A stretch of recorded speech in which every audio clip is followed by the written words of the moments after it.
उजाला news द्वारा कुछ ही दिन पहले जरीपटका क्षेत्र में सक्रिय राशन माफियाओं के खिलाफ चलाई गई खबर ने अब एक खतरनाक मोड़ ले लिया है। जिस कालाबाजारी के गोरख धंधे को पहले ये माफिया रात के अंधेरे में अंजाम देते थे, अब वह दिन दहाड़े खुलेआम चल रहा है।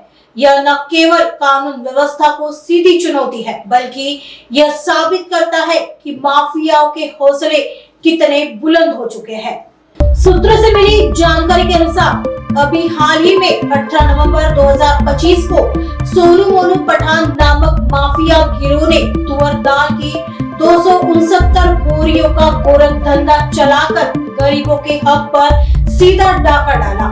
यह आंकड़ा केवल एक दिन की लूट का है।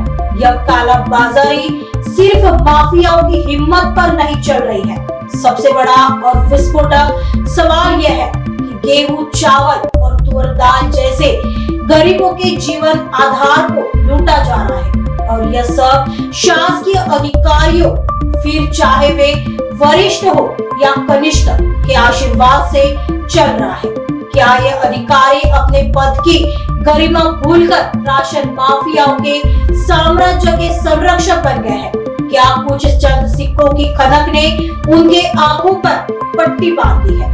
नागपुर शहर पहले ही क्राइम हब बनने की राह पर है, जहां आए दिन अपराधों में वृद्धि हो गई है।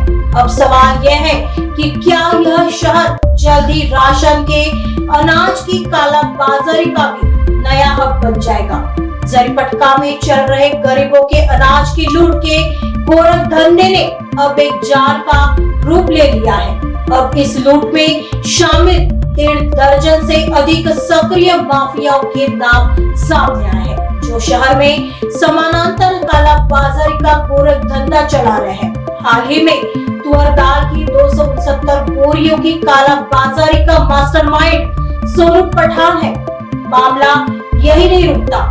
स्वरूप नारनवरे और स्वप्निल नारनवरे ये दो नए माफिया चेहरे हैं, जो बेहद तेजी से अपना अवैध साम्राज्य बढ़ा रहे हैं। विक्की कुनवानी, हर्ष कुनवानी, हिमांशु एम केसरवानी, बनोदे चंदवानी, सतीश निर्मलकर, दिलीप निर्मलकर और जीतू कुनवानी ये वह सक्रिय गैंग है जो नारनवरे बंधुओं से माल लेकर इस काले धंधे की सप्लाई चेन चलाते हैं।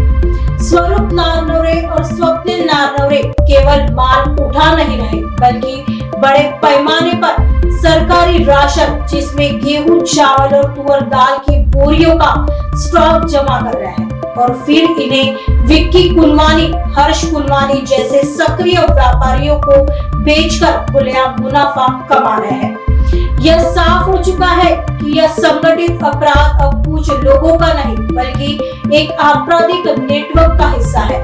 सवाल सिर्फ माफियाओं पर नहीं है, सवाल है उस शासकीय तंत्र पर जो इन नामों के खुलेआम सक्रिय होने के बावजूद मौन है।